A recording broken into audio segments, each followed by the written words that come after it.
Hey everybody, it's Allie, and welcome to our Y&R Chat for Sunday, December 10th, 2023. I have got to get me some of that famous Danny Romolotti pasta sauce.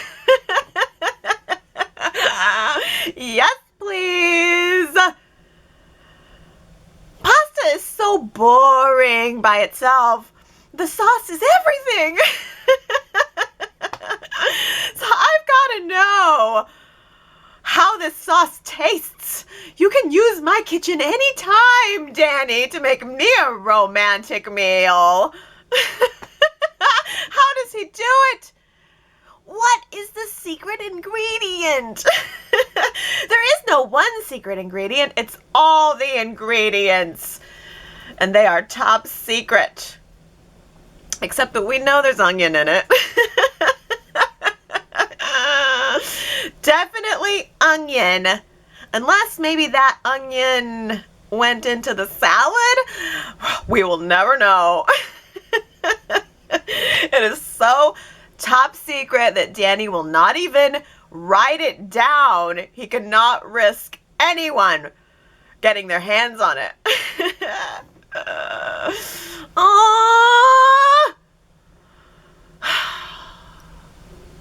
My heart is so warm. So warm. I am just gushing. I mean, I was gushing at my screen on Friday. Like, I think anytime in the future I find myself needing a pick-me-up, a little romance, a little happiness, I should go back and watch this episode because it so fully filled my heart with genuine joy. Honestly, everything about Danny and Christine over the past week has filled my heart with joy. Starting with Danny's XOXO Kisses shirt.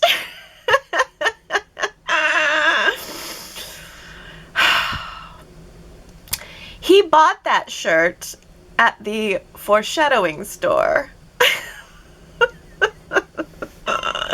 I mean, how deliciously ironic was that?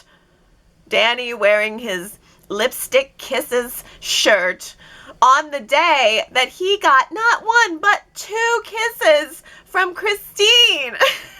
That is some kind of magic shirt. Or some kind of really great strategy. Wear the Kisses shirt, get the kisses. Is that how it works? All right, have to try that. It's voodoo.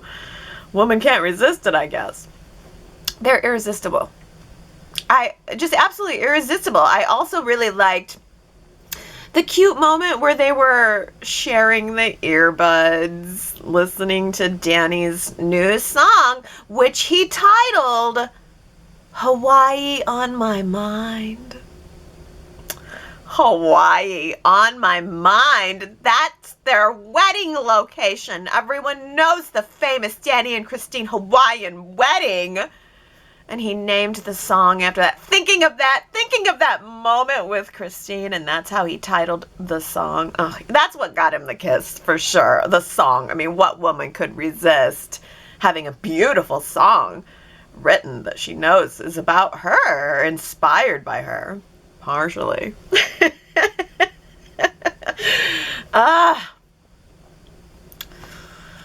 And I so adored Danny trying to explain to Daniel that he was going to be hijacking Daniel's kitchen for a date with a girl. It was like a role reversal where Daniel was the dad and Danny was the teen boy wanting to impress the girl with his cooking skills. And I felt it from Danny that he wanted so badly to impress Chris.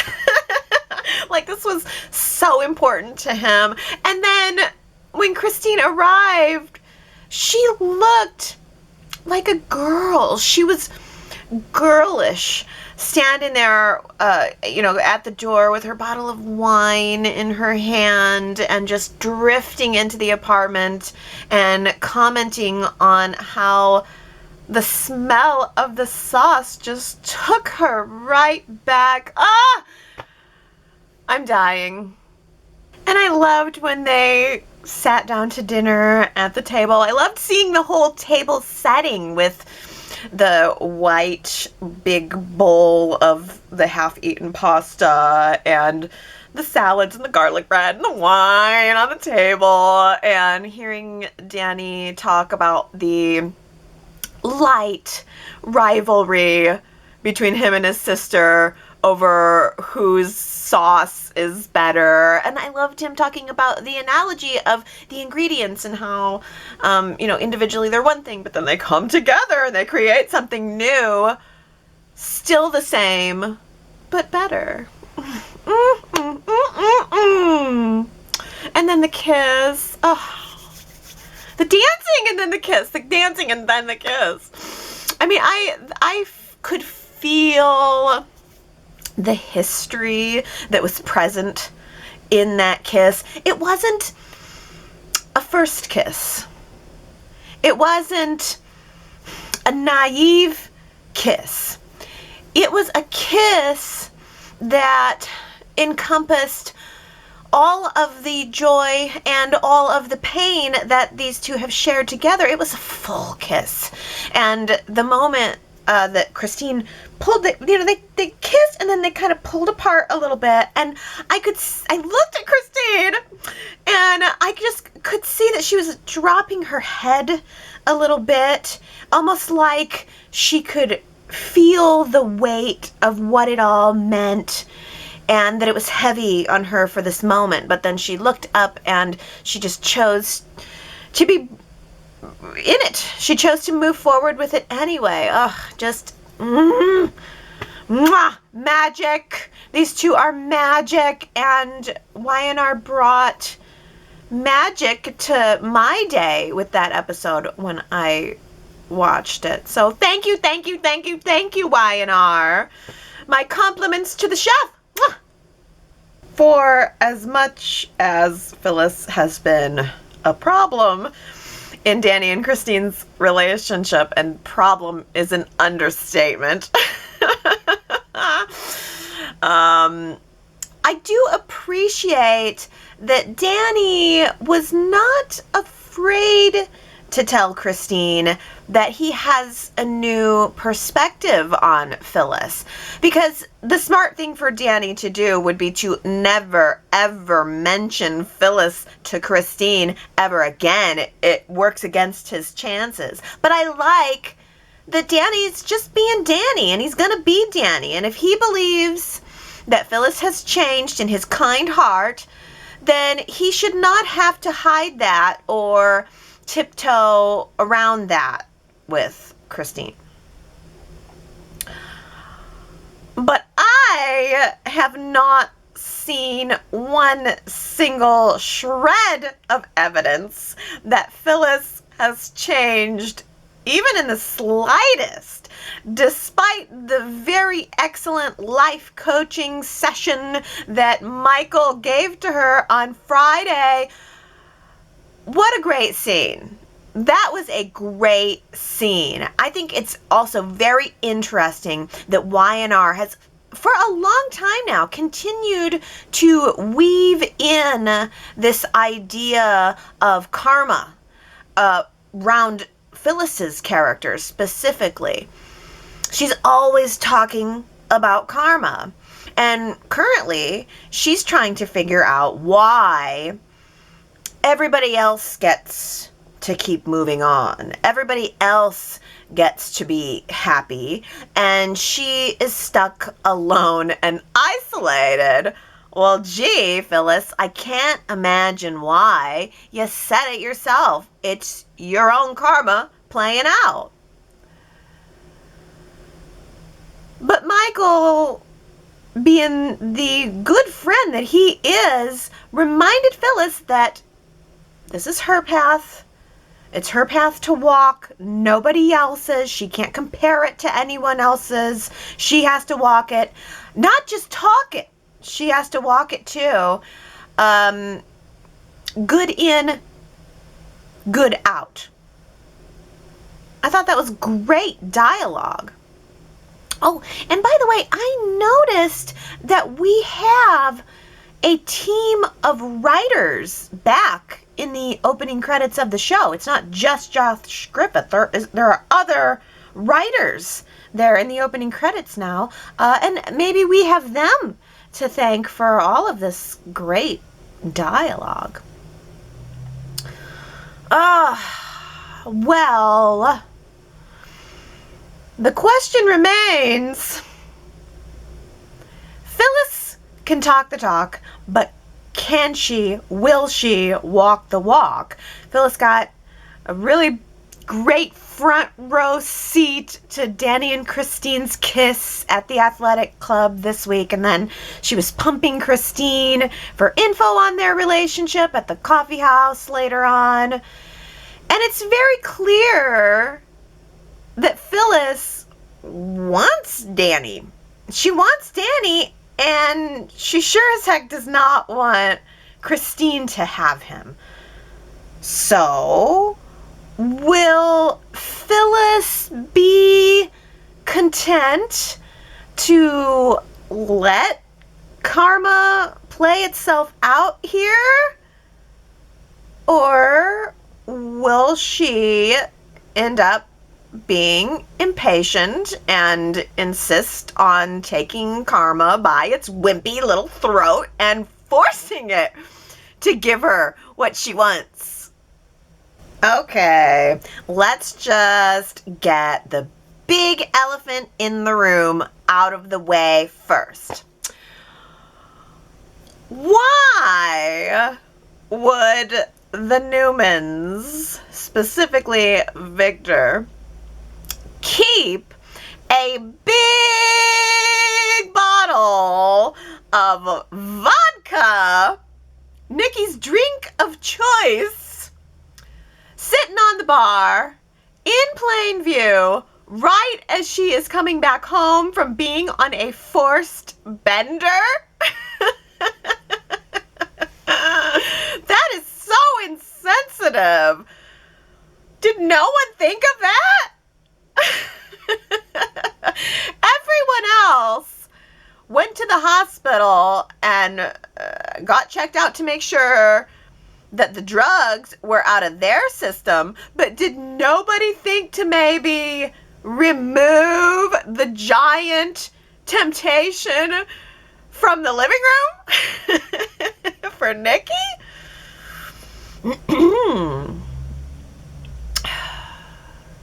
Highlight of the week for me, for sure, was Nikki going to the AA meeting. And as she said, I was forced to take the first drink. Okay, I know it sounds wild, but guys, I was literally held hostage and IV'd with vodka. Stay with me here. I know it's crazy, but it wasn't my fault. I didn't take the first drink. But I did take the second, and I did take the third. She took responsibility for what she did.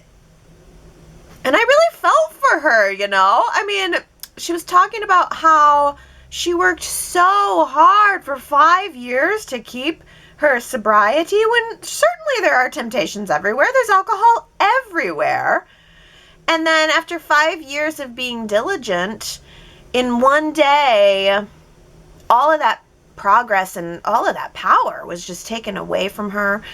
And I connected with her as she was describing her nightmare that she, in the past, has dreamt that she has relapsed. And in the dream, she knows she's relapsed. She's got to scurry around and hide it.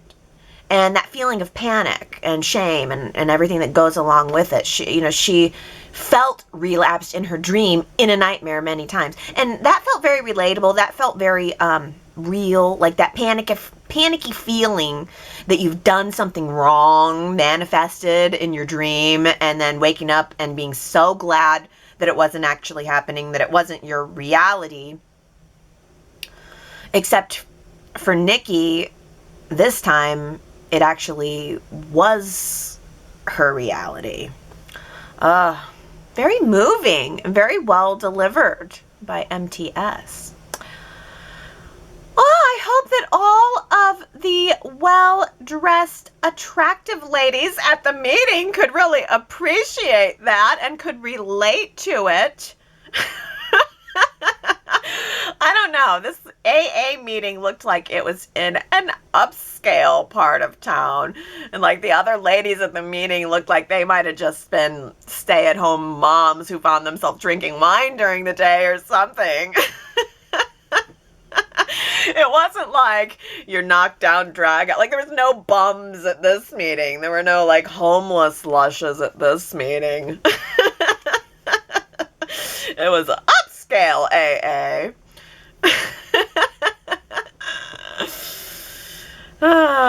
With refreshments. I didn't quite grasp the significance of the shot glass. Did she bring the shot glass with her from home so that she could get rid of it in the trash can? She was trying to dispose of what she did.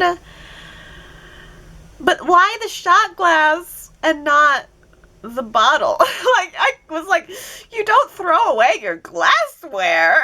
You don't throw away your dishes. Nikki, just wash the shot glass and sneak the vodka bottle into the trash. That's how you do it. Getting sober is not going to be easy for Nikki. Especially when she has a psychopath who is now taunting her with crank phone calls. I mean, I don't know about you, but I instantly knew that piece of music was strip music. It's like the most obvious strip music on the planet. Like, the title might as well be strip music. We did not need a piano player to recreate the tune to tell us that. But I appreciated it nonetheless. Hey, our jazz piano player came in handy, and he got to speak. I really liked that. He got into the song too. He was like, "Oh yeah, Kitty's Bounce. Let me just play that for you. Bang, bang, bang, bang, bang." I'll keep playing it too, long after the point where you want to hear it. He was having a good old time.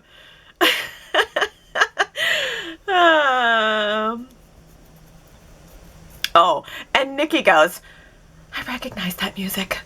It's a song that I used to dance to back when I used to do that sort of thing." Back when I used to do that sort of thing. Great line. Great moment. Thank you.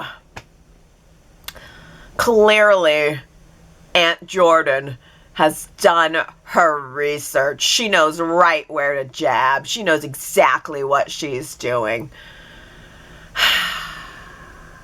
But does she know that she is staying in the exact same motel room where Jeremy Stark died? It looks almost identical, except for the wood paneling. So I don't know. Maybe she's staying at the motel across the motorway from where Jeremy Stark died. Aunt Jordan, who I will always call Aunt Jordan now. I can't just call her Jordan. She's Aunt Jordan. That's how she was introduced, and so now that's what she'll always be. Aunt Jordan is lurking around, torturing Nikki with these phone calls, looking at pictures of her sister planning her revenge. She's busy. Too busy to give any help to poor, defenseless baby girl Claire. What a little mouseketeer she is, all of a sudden. And baby Claire does not want a public defender. I mean, that public defender was not even half the executive assistant that she was. Did this public defender have a dossier?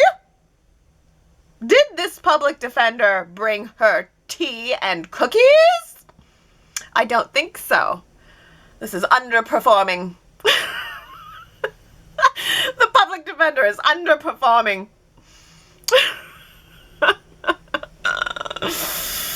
Unacceptable. So Cole and Victoria go to the prison to meet with Claire and to try to get more of the story. And Claire did say that Aunt Jordan started telling her about her parents abandoning her at around the age of 5. So this was a slow drip manipulation over the course of Claire's lifetime. But that doesn't mean it's not true. Only a DNA test will tell the truth. I mean, surely we're going to need to have that DNA test. Cole and Victoria said that they would try to get Claire out of her legal mess. Because, you know, Victoria is a Newman, and the Newmans are above the law. Everybody knows that.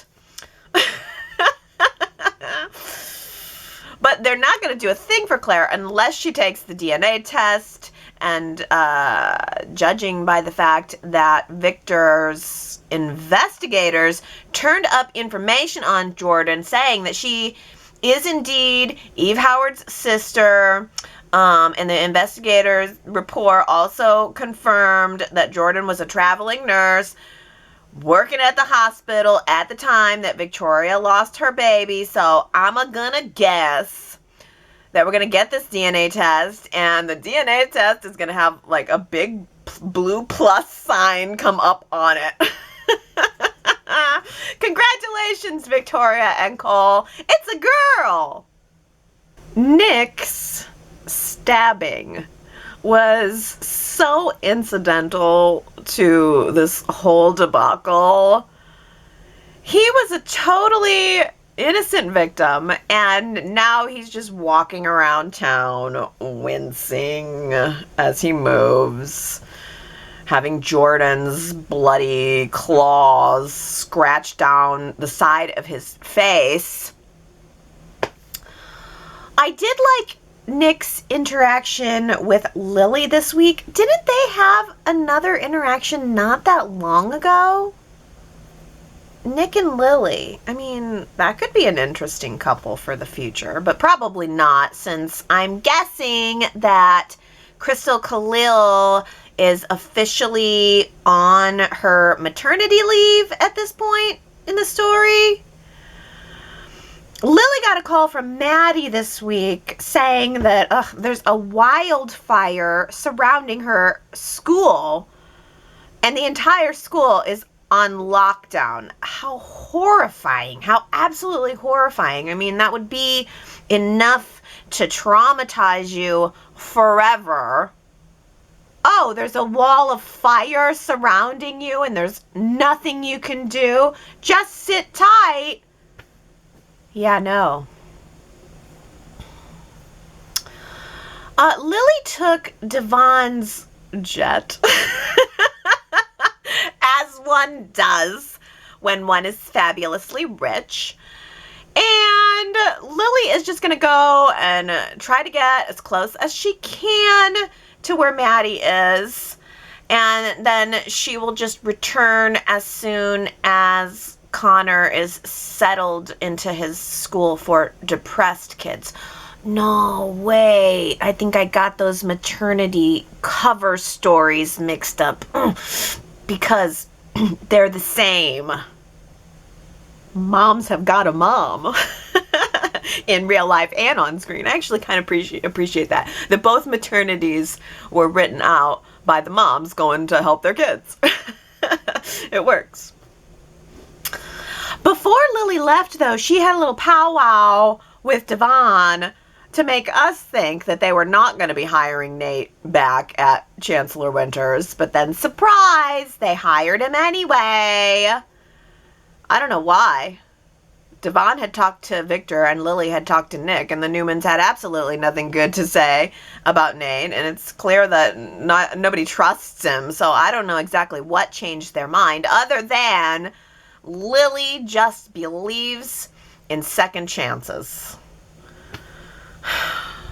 And Devon was very quick to tell Nate that if he breaks Lily's heart and betrays them again, we're done. You know what I would like to see? I would like to see Devon do something wrong. I want to see Devon do something wrong so that then Nate can be sure to remind him of it every 30 seconds. I just still do not see how Nate did anything wrong in the Newman scenario. And I don't know why everyone assumes that he had some kind of master plan. The Winters, the Newmans, Audra, even Tucker, they're all like, wow, Nate, you're a real manipulator. And I just don't see it. And even if he is a manipulator, it's manipulator light. It's like the free version. It's like the trial version that you use before you decide if you want to buy the full version. I mean, Nate's got potential to work as a bad guy, but none of the bells and whistles are there. Speaking of a lack of substance. Again, I say, when is Tucker going to actually do something? We have spent most of this week in powwow sessions trying to figure out how to combat Tucker's moves against Chancellor Winters and Jabot, and yet we have seen no real efforts by him to do so. So far, all Tucker has done is recruit allies who come and go and yell at his attorney and sit around being hilariously villainous. And I love the hilarious villainy, by the way. I mean, that totally works. He's funny. The scene where Nate came up to Audra's hotel room and Tucker was just lying there in the bed with his hands behind his head. It was hilarious. And Tucker's dialogue with Nate, too, where he was like, well, me and Audra, I mean, or is it Audra and I? I can never remember the grammar. I mean, it's amazing. Last week he asked Kyle if he wanted a muffin stump. Like, so anytime a character eats a muffin, there has to be the muffin on the table, and then the scene breaks, and then someone has to come in from the set and rip off the top of the muffin and set it there so the muffin appears eaten. And Trevor St. John sees this, plays with it, and then says, can I offer you a muffin stump to Kyle? I mean, there's so much great, almost what seems like impromptu acting here. I mean, he's amazing. He's funny. He's the funniest guy on the show. But I'm gonna need to see this man do something, and I've been saying it for months. Maybe we're getting there. Maybe.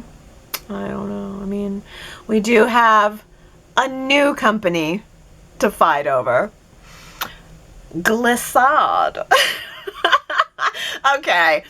Is that a great name or what? Because it's Gliss as in it rhymes with bliss, but it's also gliss that's very close to gloss, as in lips, lip gloss, cosmetics, gliss, and then odd, A-D-E, Glissade, glissade. Oh, it's so much better than S&A or Newman-Mayer, Augustus, all these other dumb names.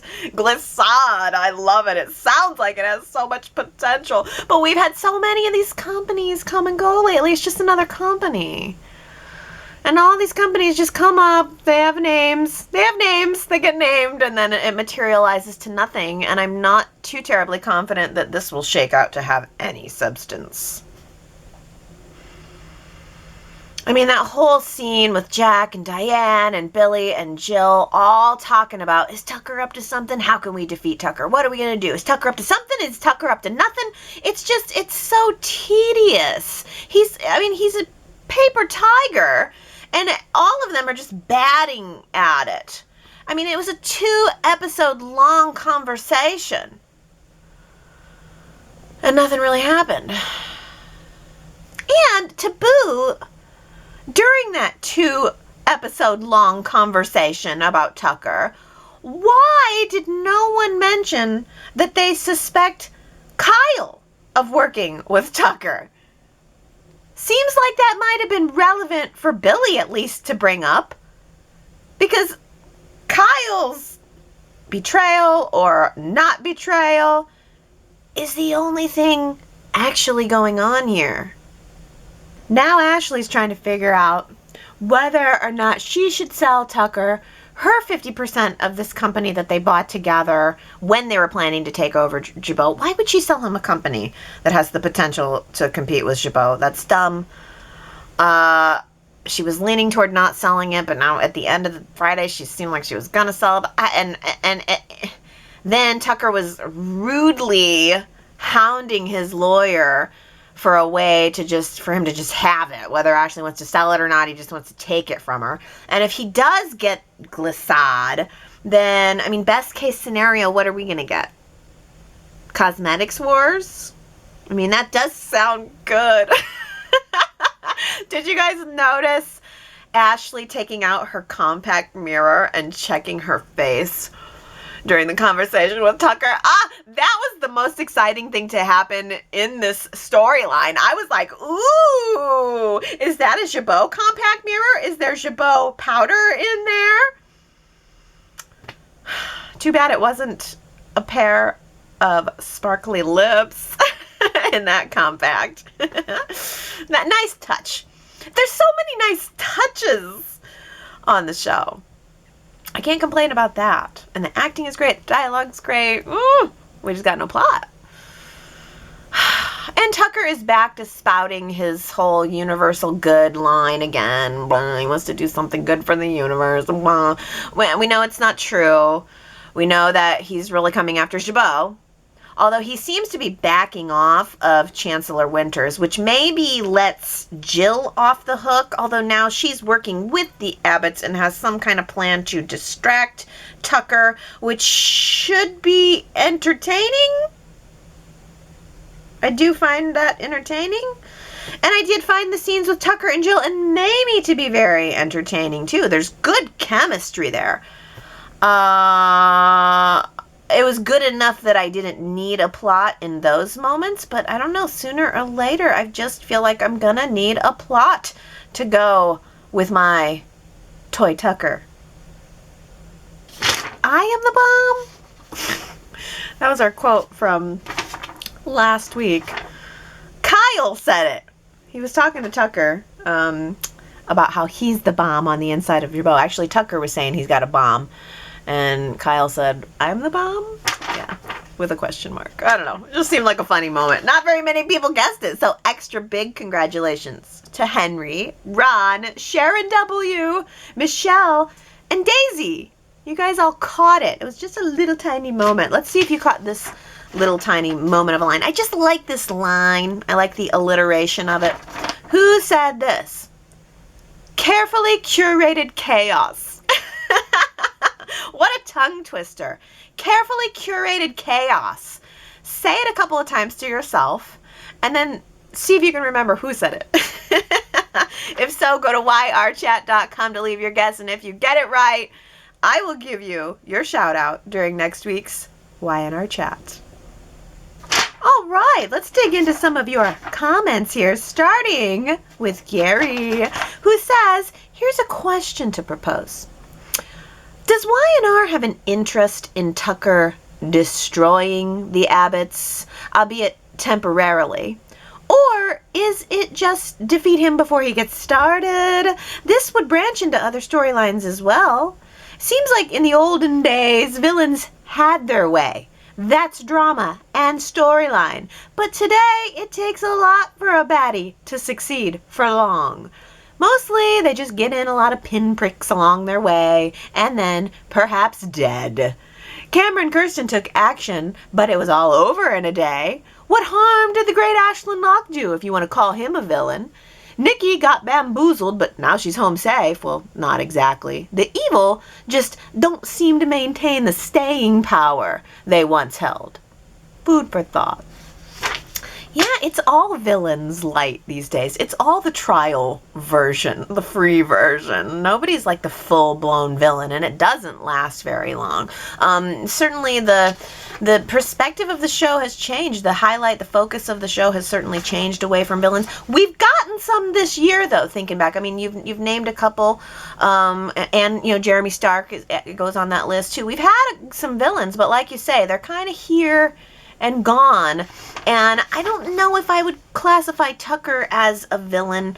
I think he's kind of there to challenge, but not really to do any, again, evil light. It's evil light. Well, Naomi says, Tucker is right. Jill is in a weak position with no allies, and now could be the perfect time for Kane Ashby to return to Genoa City.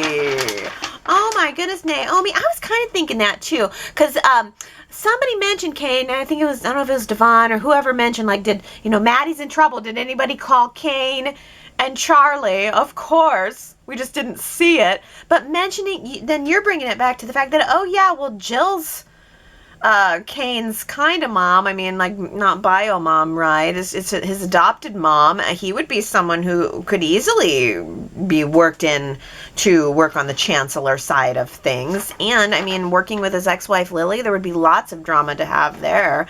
I don't know if I can handle it, though. Kane and Nate on the show at the same time? My head might explode.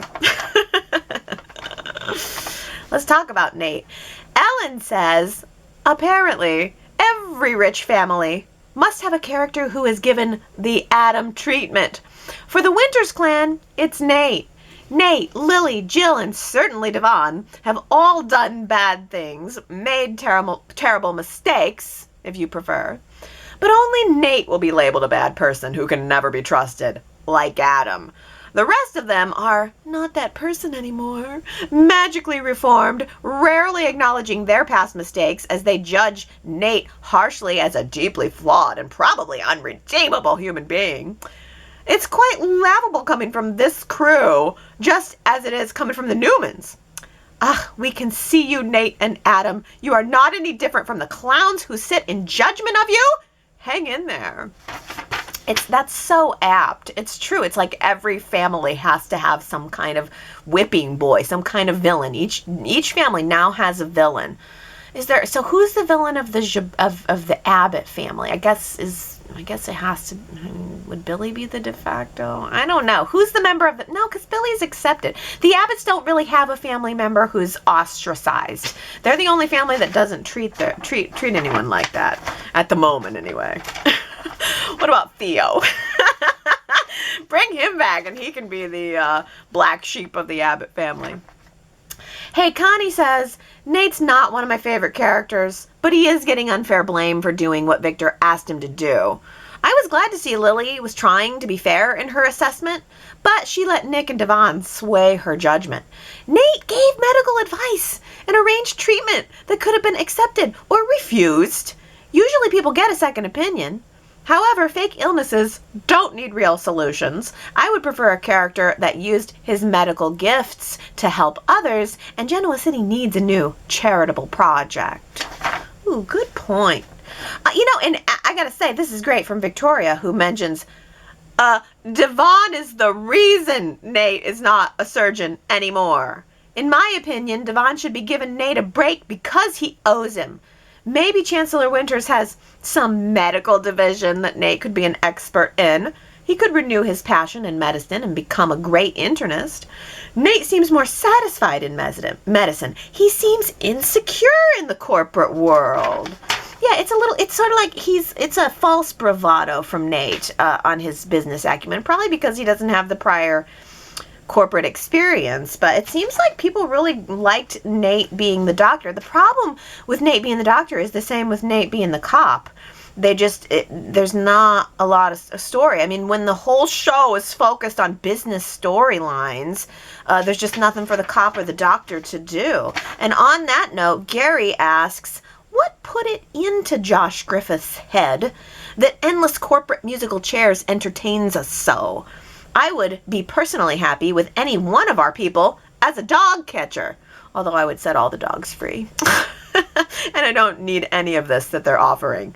Thank God Aunt Jordan Zank is back twirling her black cape. Yeah, I think this is a good poll question for the week. Like, is it too much corporate drama for you? Are you getting burnt out on the corporate drama, or are you liking it, or are you yearning for something else? How do you feel about the fact that Y&R has really just become a landscape of businesses? Go to yrchat.com this week and cast your vote on that. Do you have an opinion on that? I think it's a good question. I mean, it seems like everybody is so happy to have a villain. Like, when the whole landscape is about takeovers and jockeying jobs, it's like, ooh, a twirling, swirling black cape villain like Jordan, thumbs up. Last week, I asked you guys that question, and 96% of you gave Jordan a thumbs up for the drama that she's brought to the show. Michelle says thumbs up for the acting and the concept of going back decades into the vault for this callback to Eve Howard. I love nostalgic clips and bringing back characters. And as the world turns fan, I'm partial to love anything Colleen Zank brings to the role. Sorry to hear you missed out on that show, Allie. It was on at 2 p.m. Eastern after Y&R. She portrayed Barbara Ryan, terrorized by a sinister villain ex-husband. Anyone else remember James Stenbeck tricking Barbara into a bullfighting ring while she wore a red dress? Oh, that's good. Oh, that feels so classic soap. Can you imagine tricking her into a bullfighting ring while she's wearing a red dress? Oh, you just do not get this anymore. This is why we gotta love those nostalgic clips. Maybe that'd be a good one to go back and watch on YouTube. Wow. So it was on right after Y&R, huh, Michelle? And I just, I don't know, maybe after Y&R I was like done. No, because for me, I think it went from 11 to 12. It was Y&R, but then it was the news from 12 to 12:30, and then Bold and the Beautiful from 12:30 to 1. So for me, I think it must have been on after Bold and the Beautiful, and I would sometimes check back for Bold and the Beautiful, but maybe by that point in the day, I was just done. Maybe. But back to Jordan. Henry says thumbs up to the character, or to the actress portraying Jordan. She's a seasoned actress, and it would not be fitting of me to be critical. Now, the storyline itself is whack, but she is simply playing the hand she's been dealt and doing a great job, in my humble opinion. Yeah. And Naomi says Aunt Jordan does everything with a flourish. The way she took off the hat and sunglasses was great. If they could somehow keep her around, wouldn't it be great to have her in some scenes with Gloria? Oh my gosh, if only.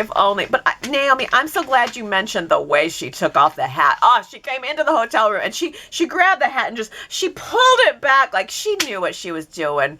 This is a really good actress who knows how to bring that drama and bring that physical drama, that physical flourish. What a wonderful word to choose. And Diana says, it was definitely intriguing and entertaining to watch. It's a much needed change from business storylines that we see all the time. It really felt like the old days watching all the drama unfold. And I appreciate Y&R bringing back Cole to give us this drama. Yeah, this is the Eve connection, the Colleen Zhang. So far, this is a total thumbs up for me too. And Cole being involved is a fun bonus. Dolores says, unbelievable. Totally unbelievable as I listened to Victoria recount with empathy, feeling sorry for Claire as she stressed to the family how she, Claire, was misled all her life with lies by her aunt, telling her that she was abandoned and not wanted. However, such similarity to Adam being raised without Victor and possibly feeling as if he was growing up abandoned by his father because he was not wanted. Victoria cannot see the same kind of empathy or understanding for Adam that she can so easily for Claire's past situation and why he was angry as well as destructive in his behavior to the supposedly treasured and beloved family of his father. I don't think that Hope lied or misled Adam as a child, but he may have thought he didn't matter enough for his father to want him or love him equally as his other children/family. Oh, no doubt, Dolores. Great. This is a great parallel. And I hope Y&R picks up on it too, because I think this is the viewers seeing that connection, and I don't know for sure if Y&R sees it yet, but absolutely. Adam did not know that Victor was his father. Hope told Adam on her deathbed, and I'm sure that Adam would have felt like, well, wait a minute, Dad, you just let me be raised here. You let me be deceived about who my real father was, and you never did anything about it. And then Adam was brought to Genoa City, and I'm sure he felt like he was not as good as the Newman family, the Nikki family, the primary family. He was sort of a second class, second family kind of feeling coming into the Newmans. And that absolutely fueled Adam's behavior in those early days, and that Victoria can see and make that empathetic leap for her child, but not see and make that empathetic leap to Adam is, as you say, unbelievable. Victoria says that scene also explains Nikki's attitude toward Adam. Nikki had no sympathy for Claire at all. Nikki thought they should only have contempt for Claire. This is exactly what she has for Adam, and I hope Victoria can eventually see that parallel between Claire and Adam and repair the relationship with her brother. I will say in Nikki's favor, I mean, if the way she was deceived by Claire specifically, I think it's going to take Nikki some time. I don't think Nikki's well enough to see it yet. I think it's all very fresh, and now Nikki's dealing with like this whole sobriety issue. So I don't blame Nikki for holding on to some resentment for a couple days for what Claire did to her. And as far as Victoria goes, Diane Kay says, I think Victoria's thinking that this could be her child, and so she's trying to rationalize Claire's actions. Yeah, I think so too. If Claire's her daughter, then she's going to go out of her way to rationalize it. And why should she bother with Adam when it's so much easier to just blame him? It's much easier to just blame and target than it is to try to understand and empathize. Sharon W. says, when meeting with her possible parents, it was noticeable how Y&R simply let Claire's hair down, making her look more like a young, vulnerable, frightened girl instead of an upswept, sophisticated office assistant look. Oh, Sharon W. That is subtle. And you noticed it. That is impressive. Just that subtlety of a hairdo does change the way Claire is viewed. It's not a tight, corporate, together-looking bun. It's hair down, kind of bigger eyes. Like, yeah, it was a total demeanor change that was really facilitated just by a simple hairdo. Great observation. Sue W. says, Danny and Chris! Yes! I can accept the real heat between them. Danny and Phyllis, I don't know. Other than it being a point of back in the day contention for Phyllis, I can't see her slinky self now really seeing Danny as any more than a somewhat dreamy but decidedly generic crooner. He just doesn't seem to be her present day sexed up type. I suspect the idea of snagging him or shagging him, LOL, seems more attractive to her these days than the end result would actually be. Danny and Chris, yes, I can accept real heat between them. Danny and Phyllis, I don't know. Yeah. I think that's a really good point. Phyllis is so sexy and vampy and confident and I just, yeah, she's not a match for Danny. Chris is the match for Danny. Phyllis needs a different match. And I think you're right that I think it's probably more the ego part for Phyllis, like the conquest part for Phyllis. Just maybe not wanting Danny to pick Christine over her yet again. Diana says, Phyllis mentioned to Michael that Christine and Diane are both being given second chances, so why can't she? Well, Christine has never done anything for Phyllis to feel this way. I wonder why Phyllis is categorizing Christine with Diane when it comes to wrongdoings. Christine has always been a goody two-shoes. Yeah, and I mean, just to boot, it's like, well, Phyllis, you haven't paid at all. I mean, you totally got everything you did swept under the rug. You got the debts paid off. You got you said sorry and got out of the jail time. We never heard you say a word about the community service. Like, girl, you're getting off light. Be grateful. And final comment coming from Victoria, who says, I can't believe I actually agreed with Phyllis today. She and Summer were talking about chance, and Phyllis said, quote, nothing is ever unattainable. Maybe Phyllis should remind Summer that she's on a soap opera. There are a number of ways to break up your love interest's relationship. Summer could drug Chance and sleep with him, have Chance and Sharon believe they are siblings, or run Sharon over with her car, just to name a few. Those are all completely rational and viable solutions, Victoria, if you are in soap world. And let's not forget our new classic. Summer could just poison Sharon's bottle of water. Oh my goodness, I can't believe we are already this far along in the month, December 10th. And Astra's birthday is tomorrow, December 11th. Oh my goodness, Astra. Happy birthday. Another one. It's crazy how much time is flying. I hope you have a wonderful birthday. So close to Christmas, too. Exactly 2 weeks before Christmas is your birthday. Daisy actually sent me some 2023 Christmas movies from former cast. We have Michelle Morgan starring in Christmas with a Kiss. That's a Hallmark movie. Hunter King is going to be in The Santa Summit. That's also a Hallmark movie. And Michelle Morgan also has a movie on BET Plus called Sworn Justice, Taken Before Christmas. Ooh.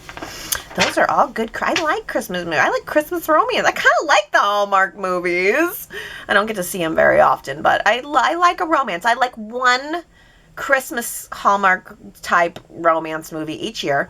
And for me this year, it is going to be a former Y&R one because former Y&R star Peter Port has a Christmas movie coming out. And get this, it's a great title. Yuletide the Knot. Actually, it came out last weekend and I downloaded it and I'm going to try to watch it this weekend. Yuletide the Knot. So obviously, like, there's a wedding and whatever, blah, blah, blah. He's so sexy. He played Ricky. He was so good. I never forgot him. I've seen a couple other things that he's done since leaving Y&R. And I heard that he's on Days of Our Lives. Has anybody seen him on Days of Our Lives, Peter Port? I love him, but I don't know if I could pick up a whole nother soap just to see him. But I'm certainly going to be watching his Christmas movie. Question, why is it not Christmas in Genoa City yet? It is December 10th. Why are there no trees? We keep going to the attic living room. They had changed the flower arrangement on the mantle like 2 weeks ago and we talked about it. And now we're right back to the white wedding flowers on the mantle. So obviously we've been filming out of order. But I would love to know where's the Big Abbott Christmas tree? We need some new flowers for the mantle. When is society going to put up all of its twinkly, crinkly lights? What's the athletic club going to do this year for Christmas? Where is Christmas in Genoa City? It's coming late. We better be opening up next week with some Christmas stuff. That's all I got to say. Well, as that drama unfolds next week, you should go to yrchat.com and leave your comments, or go there today and leave me your comments about the chat. There's always a lot to talk about. And then, we'll talk about it all again next Sunday together here. All right. Well, I love you guys. I hope you have a really good week, and I will see you next Sunday. Bye.